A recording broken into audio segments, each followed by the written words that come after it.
Gordon Banks, we're at the Savoy. It's the Football Writers Association tribute to Pelé. Now, unfortunately, he's not able to make it tonight. He's not in the best of health. So I just wondered, do you have a message for him that we can send back to him in Brazil? Oh yes, definitely. We all over here, Pelé, hope that you will get better very, very quickly and be able to come back across here sometime again. And we'd love to see you again over here. We've just enjoyed so much of what you've done for us, and we all hope that you get better as soon as possible. Now, Gordon, tell us what it was like playing against Pelé. There's that famous save you made in 1970 that everyone talks about, but you must have spoken to him many times about that. Yeah, he always says to me when he comes over here, he says, I travel all over the world, he says, and people talk about the goals that I scored, he says, but when I come to England, all they talk about is that save that you made to me. so he's such a nice guy, a superb player, really was something special. And in fact, he was definitely, and believe me, I played against some great players. He was the best player I'd ever played against, yeah. How do you think he compares with some of the players of the modern era? Would he still be scoring goals at the rate he did if he was playing today? Oh, definitely, without any question, yeah, definitely.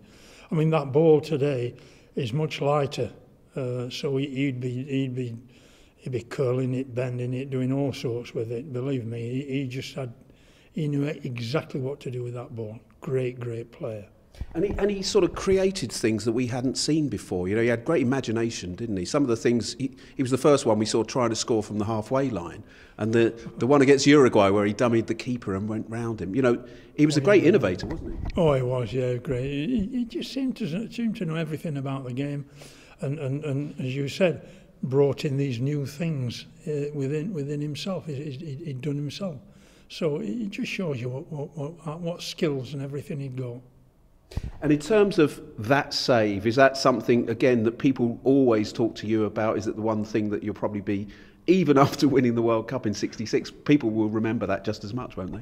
Oh, definitely, yeah. Wherever I go, they talk about that save against Pelé. Yeah.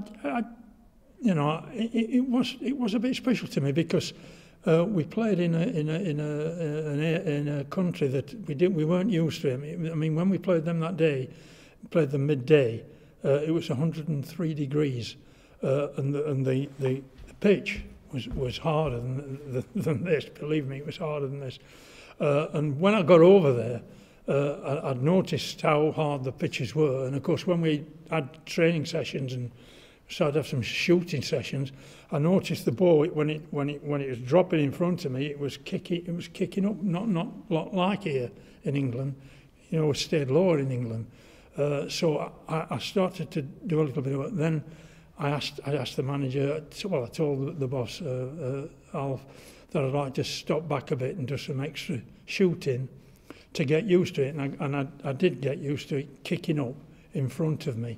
And that's what helped me make the save. And what happened was, he was round about the penalty spot when the guy crossed the cross for him from the wing. And I could see him, I knew he was going to get up to it very, very close. And he was he could jump really, really high. So he got up there, and I knew that I had to come off that line to narrow the angle. And once he punched it with his head to my right-hand side, I knew I'd got to get over very, very quickly. And I was just, I would say, between the two, the 6-yard line and the goal line, you know, probably be about between the two. And when he punched it, I knew it was going to bounce just inside. I knew it was going in.